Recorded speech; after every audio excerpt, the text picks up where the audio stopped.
kali ini bersama dengan saya Rini Yunitanisi. Kali ini kita ada kedatangan tamu nih, tamu spesial yang akan membahas tentang pengembangan peserta didik. Mungkin kalian pada kepo ya. Kita kenalin dulu nih sama tamu undangan kita kali ini, ada di sebelah saya.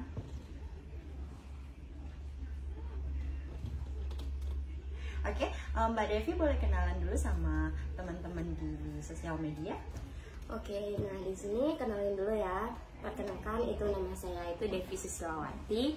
Nah di sini saya lagi menempuh pendidikan di program studi pendidikan teknik mesin Fakultas Keguruan dan Ilmu Pendidikan Universitas Sriwijaya. Nah di sini kebetulan saya lagi untuk pemenuhan tugas UAS perkembangan peserta didik.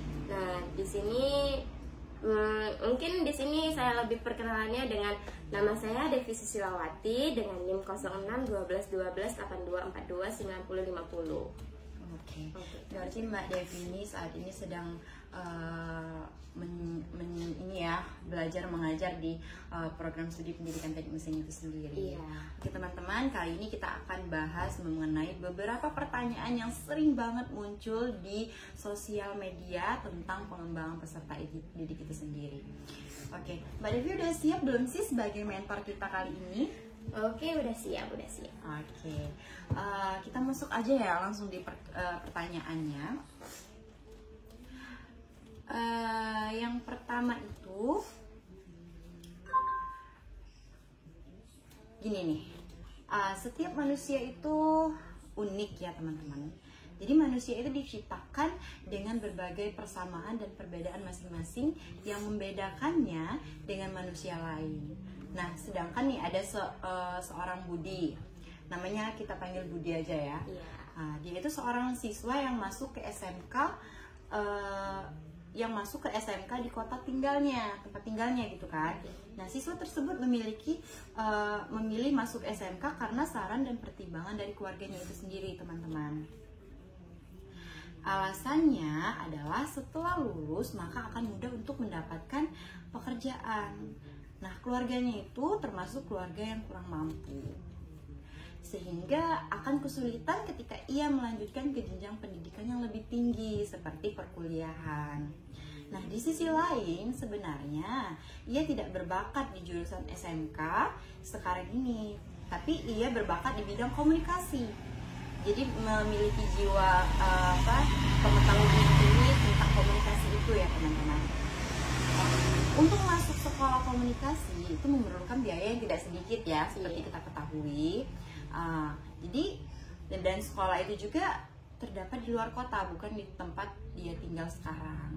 Nah, sebagai pendidik nih Mbak Devi, solusi apa sih yang akan diberikan kepada si Budi sehingga dia bisa menerima keadaan dan memaksimalkan potensi yang ada dalam dirinya?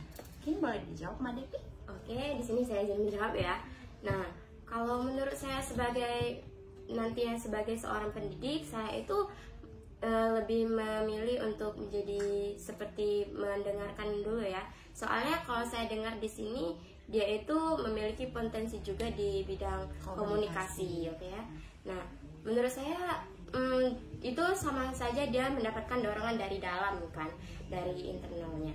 Nah, kalau dari dalam itu kemungkinan dukungannya itu sangat besar dan potensinya juga lumayan besar. Menurut saya itu kalau dia memang benar-benar niat di bidang komunikasi itu, mungkin dia ikut itu saja daripada, karena seperti ini, kita tuh misalnya ingin kuliah itu sesuai dengan banyak orang kuliah sekarang ini ya. Nah, orang kuliah sekarang ini kebanyakan hanya kuliah saja, tidak dengan ya asal masuk saja, kebiasaan orang sekarang nih asal kuliah lah bisa dibilang tuh. Nah, tapi di sini kalau kita lihat itu Budi tuh punya ketertarikan di komunikasi, itu lumayan udah ada niat yang bagus. Nah, kalau menurut saya itu diteruskan saja ke situ. Kalau soal biaya itu juga sebenarnya kalau dia memang udah niat, kalau dia memang udah seniatnya, menurut saya tuh Budi tuh ya bisa mendapatkan beasiswa kan, bisa. Sekarang ini kan udah ada yang namanya KIP kan, udah mudah. Terus kalau tentang jauh itu, kalau dia emang itu rantauan sedikit itu juga nggak masalah, itu malah membuat jadi suasana baru yang buat kita belajar untuk mandiri kan. Nah, untuk menurut saya yang budi itu, kalau orang tua juga tidak apa-apa sedikit dilawan, kalau itu untuk kebaikan kita kan, itu juga untuk kebaikan, dan itu juga untuk kebaikan orang tua juga, untuk mengangkat derajatnya. Nah, jadi menurut saya lebih ke pilihan dia, kalau dia memang itu dia berbicara baik-baik pada orang tuanya. Ibu, bapak, saya ingin kuliah di sini. Nah, saya ingin mencoba nih, misalnya daftar KIP dulu apa gimana gitu kan, banyak caranya untuk menuju kesuksesan. Mungkin itu saja. Oke, jadi teman-teman, sebenarnya itu ya, di perkuliahan itu banyak sekali ya Mbak Devi ya, namanya beasiswa, bahkan ada bisa negosiasi tentang UKT nih teman-teman. Buat teman-teman yang belum tahu, di UKT banding itu bisa diturunkan loh. Jadi enggak ada alasan untuk masalah ekonomi untuk meneruskan ke jenjang perkuliahan. Oke, bagus banget nih jawaban dari Mbak Devi. Selanjutnya nih ya, ada pertanyaan lain nih. Ada yang titip pertanyaan. Di sini tentang SMK lagi ya, anak SMK lagi ya. Jadi ada siswa SMK yang cenderung bersemangat nih ketika belajar yang bersifat praktikum. Sedangkan ketika teori, siswa menjadi kurang bersemangat nih teman-teman. Pasti banyak banget nih teman-teman yang kayak gitu ya, anak SMK. Apalagi yang menggunakan hitung-menghitung, oke, yang benci sama matematika, angkat tangan nih. Ada pepatah teori tentang praktik lumpuh. Praktik tanpa teori yaitu buta. Hal ini menegaskan bahwa pentingnya pentingnya dua hal tersebut, dan pertanyaannya itu yaitu coba dijelaskan bagaimana cara Mbak Devi sebagai pendidik membuat strategi pembelajaran yang dapat memotivasi siswa untuk membuat pembelajaran menyenangkan, dan juga bagi peserta didik agar pembelajaran teori dan praktikum juga dapat diikuti oleh siswa tersebut. Jadi nggak bosen nih ya buat teman-teman. Gimana tuh tanggapannya Mbak Devi? Kalau menurut saya itu Mbak ya, itu kan emang anaknya SMK itu kebanyakan dia tuh suka ke praktik. Nah, kalau praktik itu memang tidak membosankan, tapi juga ada juga orang yang suka teori. Tapi di satu sisi sebelum melakukan praktik itu kan kita harus paham dulu kan apa yang akan kita lakukan, itulah dengan namanya teori. Nah, kalau menurut saya itu teori itu mungkin bisa ke 40% aja, terus praktiknya ke 60% kan. Nah, teori itu terkadang harusnya kita selingi juga dengan praktek dan kehidupan nyata, dari kehidupan nyata kita. Misalnya contoh nih, kan kita lagi belajar teori nih, ini lagi perkembangan peserta didik kan. Nah, lagi perkembangan peserta didik ini kita bawanya ke dunia nyata, biar kita tuh mengajak siswa-siswa tuh untuk ikut berpikir di kehidupan nyata dia tuh, bahwa di dunia nyata mereka juga telah terjadi. Jadi mereka ngerasa tidak bosan gitu. Terus jangan hanya teori, jangan terpacu hanya dengan buku yang kita akan ajarkan ke mereka, tapi juga dari kehidupan nyata yang membuat kita tuh tidak boring gitu. Karena biasalah anak-anak zaman sekarang ini kan orangnya cepet bosen gitu. Bener banget itu. Jadi menurut saya caranya itu penting ya. Iya, sama-sama penting nih itu tuh. Jadi mengselinginya dengan argumen-argumen yang mungkin yang tidak membosankan, mungkin bisa disertakan dengan bercandaan sedikit, tapi itu sedikit saja, jangan terlalu berlebihan. Karena menurut saya tuh butuh refreshing juga dalam pembelajaran, tapi refreshingnya itu masih dalam sebuah konteks pembelajaran. Nah, misalnya ice breaking, tapi ice breakingnya tuh masih masuk ke dalam konteks pembelajaran, itu bisa banget sih. Terus solusi yang baik ya. Iya, solusi yang baiknya itu kayak gitu, karena kita tidak bisa mengandalkan hanya dengan praktek saja. Tanpa teori kita tidak bisa praktek. Mungkin banyak kesalahan. terjadi kecelakaan. Apalagi anak SMK nih yang mainan yang kebubut, las. Kalau belum paham teori itu ya susah banget ya. Iya, susah banget. Susah banget. Itu nanti asal las-las aja dia kalau belum paham. Nanti juga bakal apa ya, namanya praktek itu ada namanya P3K nggak sih, yang apa itu K3. K3 ya, tentang K3 itu Selamat itu teori dulu loh. Nanti kalau misalnya udah menghafal teori, mengetahui tentang teori-teori tadi, baru diterapkan ke praktikum tadi. Benar Jadi tidak ada kesalahan atau permasalahan dalam praktikumnya nanti. Ini itu ya teman-teman. Oke, bagus banget nih jawaban Mbak Devi. Selanjutnya itu ada pertanyaan lagi nih Mbak Devi. Masih sanggup nggak sih buat jawab pertanyaan dari teman-teman? Masih sanggup dong. Oke, kita tanya lagi ya teman-teman. Ini ada yang titip pertanyaan. Jadi gimana ya? Emosi remaja itu cenderung yang tidak stabil. Banyak banget nih.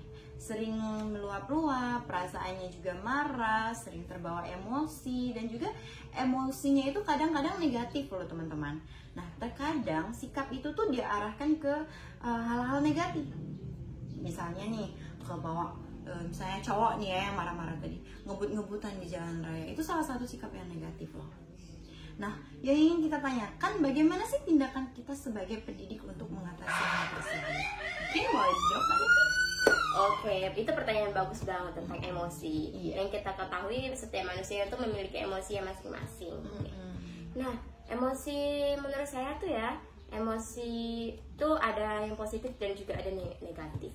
Nah, tapi ada cara mengendalikan emosi itu juga bisa, mungkin dia tuh emosi tuh biasanya karena dari gen, dia tuh kebiasaan dari faktor-faktor keluarga. Dia tuh misalnya kayak gini, dia misalnya ada seorang nih, misalnya si Budi. Nah, si Budi ini biasanya tuh dia mendapatkan perlakuan yang kurang baik lah misal dari keluarga, karena keluarga itu faktor utama loh. Keluarga itu paling penting. Jadi kebanyakan orang sekarang ini kebanyakan salah. Misalnya dia sudah di sekolah, dia menaruh sepenuhnya kepercayaan itu ke guru. Padahal itu kepercayaan itu awalnya itu dari orang tua. Orang tua harus belajar mendidik, melatih emosi anak seperti itu. Karena emosi anak itu dari kecil itu nurun dari orang tua. Sebenarnya kalau misalnya orang tuanya muda temperamen, dia juga biasa muda temperamen. Jadi menurut saya itu tuh Mbak Rani ya, emosi itu tuh bisa dikendalikan. Terus emosi juga bisa cara mengendalikan emosi itu bisa kita redam dulu. Terus kayak gini, kita tahan dulu, kita berpikir sejenak, jangan langsung dilontarkan saat kita emosi, apalagi saat emosi marah ya. Mending dipendam dulu ya. Iya. Jadi kita tidak mengeluarkan kata-kata yang mungkin tidak mengenakan bagi orang seperti itu, karena banyak juga sih sebenarnya, apalagi masa remaja ini ada yang namanya itu emosi cinta. Nah, masa remaja nih rentan banget dengan emosi cinta ya. Nah, yang dimana emosi cinta ini ada baik dan ada buruknya. Yang kita ketahui itu emosi cinta nih gimana ya? Ada katanya tuh jadi karena pacaran tuh kita jadinya semangat gitu. Iya, banyak. Mungkin Mbak Devi udah ngejalanin ya teman-teman. Oke. Nah, jadi emosi cinta tuh katanya tuh membuat kita jadi semangat ya. Tapi kadang juga ada saat kita lagi bertengkarnya, nanti dia nih jadinya jadi kepikiran, jadi nggak fokus, Kerja. Oke teman-teman, maaf ya tadi ada kendala sedikit mengenai kamera kita. Kita lanjut, tadi udah membahas tentang emosi peserta didik ya, emosi peserta didik. Selanjutnya ini kita lanjut ke pertanyaan selanjutnya aja kali ya, karena masih banyak banget pertanyaan-pertanyaan teman-teman yang belum dijawab oleh Mbak Devi. Oke. Kita ada pertanyaan ada dua lagi nih pertanyaannya, dua lagi aja. Itu yang pertama ada misalnya nih, seorang siswa, kita sebut saja namanya Andi ya. Nah, Andi ini merupakan siswa SMK di sebuah kota besar di Pulau Sumatera. Nah, ia itu merupakan seorang yang memiliki bakat di dunia teknik, tapi hanya saja ia orangnya tidak percaya diri teman-teman. Pemalu, overthinking, lalu ia selalu ragu akan keputusan dan tindakan yang ia buat. Nah, dia itu takut nih tentang keputusan yang ia buat akan ditolak oleh orang lain, padahal belum dijawab oleh orang lain tersebut kan. Nah, sebagai peserta didik nih Mbak Devi, seorang pendidik nih Mbak Devi, solusi apa sih yang akan Anda berikan kepada Andi sehingga ia bisa menerima keadaan dan ia bisa memaksimalkan potensi yang ada dalam dirinya? Oke, silakan dimulai. Oke, nah itu pertanyaan bagus banget nih Mbak Eni ya. Nah, kalau di situ dapat saya tangkap tuh, itu tuh bisa dibilang tuh Andi tuh introvert ya sedikit ya, tapi dia memiliki potensi yang besar. Nah, kebanyakan emang orang introvert itu emang dia tuh mempunyai skill pada dirinya, tapi dia tidak berani untuk menunjukkannya. Dia bisa mengalami perkembangan, tapi dia tidak menunjukkannya. Dia biasanya lebih ke cenderung dia tuh lebih menyendiri, tapi dia tidak menutup kemungkinan dia tidak berpotensi. Malah orang introvert, orang-orang yang menutup diri itu biasanya dia lebih banyak, lebih rajin. Karena kenapa? Karena menurut saya dia lebih Fokus ya, dia tidak menghabiskan waktunya dengan hal-hal yang kurang bermanfaat juga. Tapi kadang juga ada introvert itu ada yang bagus, ada yang enggaknya. Nah, tapi kalau dari kasus tadi itu kan dia tuh memiliki potensi. Nah, bagaimana terus cara agar dia tuh bisa mengembangkan potensinya? Nah, menurut saya sebagai pendidik itu, saya kan bakal menjadi seorang guru. Nah, jadi menurut saya itu kita nih bukan hanya sekedar hanya guru konseling saja yang bisa berkonseling ya. Tapi kita sebagai, misalnya saya sebagai wali kelas nih. Nah, saya sebagai wali kelas, saya akan menasihatinya. Mungkin kita bisa melihat dari kesehariannya, misalnya di kelas itu dia seperti menyendiri. Di situ kita jangan bertanya di depan umum, tapi kita mungkin bisa kita dekati, kita tanyain. Biasanya orang yang seperti itu bisa dikatakan introvert itu biasanya orangnya tidak bisa di tempat yang keramaian. Jadi mungkin bisa kita di ini berbicara, ajak ngobrol gitu, ajak dia juga buka pikirannya, biar dia juga tidak, karena menurut saya itu sedikit percuma sih bila memiliki potensi tetapi tidak dikembangkan dan tidak ditunjukkan. Sayang banget itu jadinya kayak seperti dia tuh punya ilmu tapi tidak ingin dibagi. Dia tuh mungkin karena itu biasanya ada penyebabnya tuh dia karena ketidakpercayaan diri, dia takut salah dengan apa yang dia lakukan, padahal itu semua tidak salah kok. Itu menurut saya hanya pikiran-pikirannya pikiran aja. ya. Mungkin dia terlalu terhantui oleh pikirannya sendiri karena rasa takut tadi dan mungkin tidak dia percaya diri tadi. pernah, iya mungkin dia juga pernah trauma, mungkin pernah Ya, mungkin, dikomentarin oleh orang terus hatinya mungkin tidak terima, seperti itu. Bisa jadi. Oke, saran dikit ya buat teman-teman. Hati-hati dalam mengomentari seseorang, karena bisa saja komentar itu berdampak negatif buat seseorang itu sendiri. Oke, bagus. Kita lanjut di pertanyaan terakhir nih ya. Saya ingin meminta ya, kata-kata motivasi apa sih yang paling mempengaruhi hidup Mbak Devi sehingga Mbak Devi menjadi lebih bersemangat dan bahagia dalam menjalani hidup ini? Kalau motivasi itu saya di sini jangan diam di tempat, lebih baik bergerak daripada tidak sama sekali. Maksudnya itu gimana sih? Nah, maksudnya itu kita tuh jangan hanya diam di tempat, kita tuh berani mencoba. Lebih baik kita mencoba terus gagal daripada kita tidak mencoba tapi kita tidak tahu hasilnya itu kan, karena kita tidak mencoba pasti hasilnya itu gagal. Nah, sedangkan kalau kita mencoba jawabannya masih ada dua, gagal atau sukses. Nah, jadi menurut saya mencoba itu tidak salah loh. Lagian juga kita mencoba itu kita jadi dapat pengalaman, walaupun kita gagal kita dapat pengalaman. Jadi paling utama itu tuh kita tuh jangan stuck di tempat, jangan jalan di tempat. Nah, jadi kita tuh lebih baik jalannya perlahan tapi kita pasti, tapi kita tetap lanjut. Jangan hanya kita berdiri tapi kita tidak ngapa-ngapain gitu. Kita tuh harus ada kemajuan walaupun sedikit. Terus motivasi saya sekarang ini mungkin ada dari keluarga juga, ada juga dari keluarga yang buat saya. Menurut saya terkadang kita tuh perlu biaya sedikit untuk kuliah ya. Kalau menurut saya karena kebanyakan orang zaman sekarang yang menerima biayanya tuh dibiayain oleh pemerintah seperti itu, seperti KIP, seperti yang dianya juga keluarganya juga mencukupi. Biasanya itu orangnya menganggap kuliah atau sekolah itu remeh karena dia berpikir, oh saya gratis nih, saya nggak ngeluarin uang, seperti tidak ada yang dikorbankan. Jadi terkadang kita tuh harus mengorbankan sedikit uang atau sedikit waktu yang membuat kita tuh jadi sayang gitu loh, uang kita udah keluar tapi kita nggak dapet ilmunya. Iya, motivasi ya, jadi motivasi sebenarnya itu. Mungkin itu saja sih Mbak Reni, menurut saya. Oke, bagus banget nih kata-kata dari Mbak Devi. Teman-teman di sosial media butuh banget dicatat ya teman-teman, bahwasannya pendidikan itu tidak mempengaruhi ekonomi, tidak mempengaruhi sosial. Yang penting niat kalian sebagai peserta didik mau terus belajar dan belajar. Oke, mungkin tadi udah dibahas mengenai pengembangan peserta didik ya teman-teman ya. Banyak banget Mbak Devi kasih masukan, kasih argumen, kasih juga pengalaman dan lain sebagainya.